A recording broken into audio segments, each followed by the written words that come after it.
Hello YouTube family.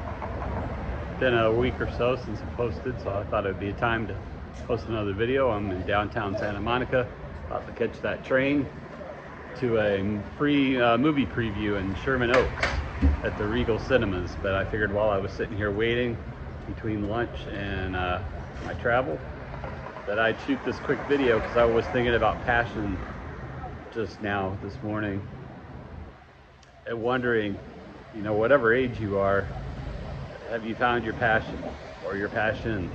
I was fortunate in that I found one of mine early in life, and that was drumming, rock drumming, music basically. It's been a big part of my life, my whole life since childhood. I used to have the Sesame Street records on 45. That's how old I am. I'm in my mid-50s. I remember 45s. I had the early Sesame Street recordings with Ernie, Oscar the Grouch, the Count. It was cool. But yeah, music's been a big part of my life, and I found drumming at the early age of 9, 10 years old, and I actually had a natural penchant for it. I had great rhythm, groove, timing.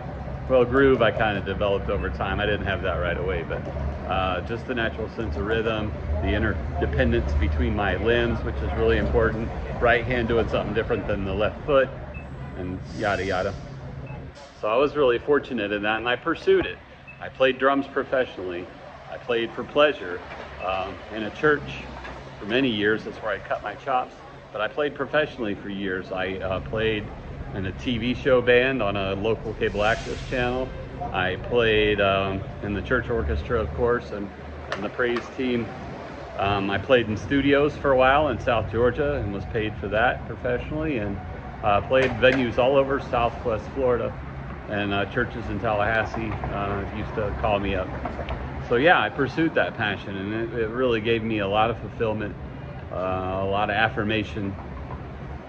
And I still love it. I just don't practice it right now, not professionally or otherwise. I don't have my drum kit with me. I don't even have my hand drum. My djembe is in Indiana at my sister's house. I'd love to join a drum circle here on the beach. But it's a passion of mine. It has been for 50 years. And my other one I discovered later in life is writing. I love to write. I'm a creative writer. I love to journal. I have a journaling practice every day that helps me with my mental health. I journal every morning just about, and I found that more in my 40s. But before that, I realized I had a gift for writing and for using words and expressing myself through words, and was encouraged to do so by several people, including a published author. So I've written a novel. It's unpublished. I'm working on a book of nonfiction. It's sort of a memoir, but it's about my de-Christianization, my deprogramming from the church. That's a book in the works. I've got a 600-page manuscript of family history I've been working on for 20 plus years. I don't know when that one will ever be finished because there's always new members of the family. But I think I stopped at about 7 generations for my daughters back, 7 generations to 5th great grandparents. They were pioneers in Indiana. I got really intrigued by that, and so I started writing and trying to capture their stories as best as I could. Let's see what else. Short stories I've written. I shared one of those with the published author I told you about in Indiana. He really liked it and encouraged me. Why I haven't just self-published, I don't know. I think most of the work's good enough to go to a real publisher and to get a deal. I think those are harder to come by now. I mean, you don't get the advances and crazy, like in the Hemingway days, you didn't have money to travel and do all the stuff he did, but, and I'm in no way comparing myself to him. He's just one of my heroes, other than the mental health stuff, He took his own life, if you didn't know that. But I love his writing. He's real basic. He's not flowery with this language, and I tend to be that way too. I like to expand my vocabulary and use words, descriptive words that I haven't used before, but I'm not real flowery in my language. I don't like all the metaphors and stuff that people go on and on describing things metaphorically. It doesn't really add anything to me. If you can use something quick and interesting and attention grabbing, great. But to go on for a paragraph, with all the flowery, this is what this feeling is like, doesn't really appeal to me. I was trying to read Dickens here recently. Great Expectations. I was supposed to read it in high school. I didn't read any of the classics. I only picked up on those later in life because I was trying to develop myself as a writer. But Charles Dickens just doesn't speak my language, and I put that book down about halfway through. I decided I didn't give a flip about Pip's adventures or what the expectations were. Just it was a relic of old-timey England, and it just didn't relate to me at all.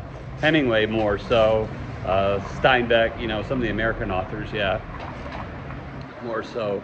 But the point is that that's a passion of mine, and I practice it daily just through the journaling. I handwrite my journal because I think that's a good practice, and the writing is a great practice, and I do it daily as practice. So, you know, the more you practice, the better you get.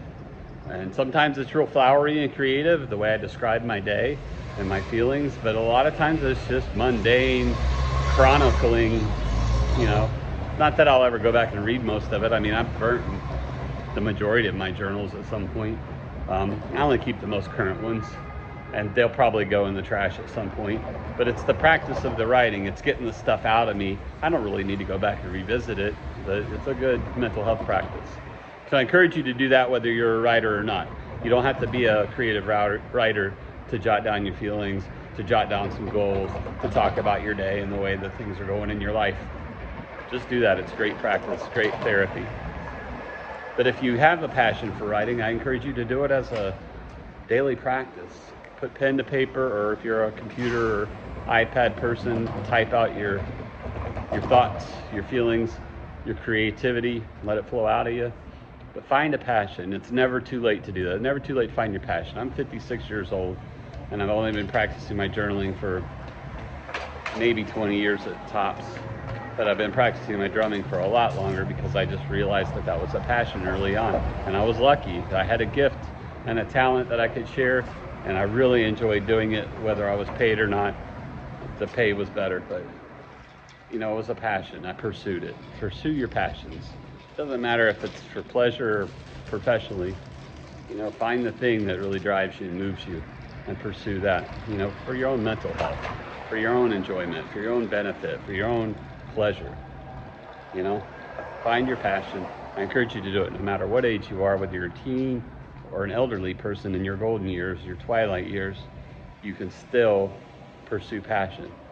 Find yours, pursue it. That's all I had to say today. Thanks, guys. Peace out. Hey, subscribe and like the channel, please.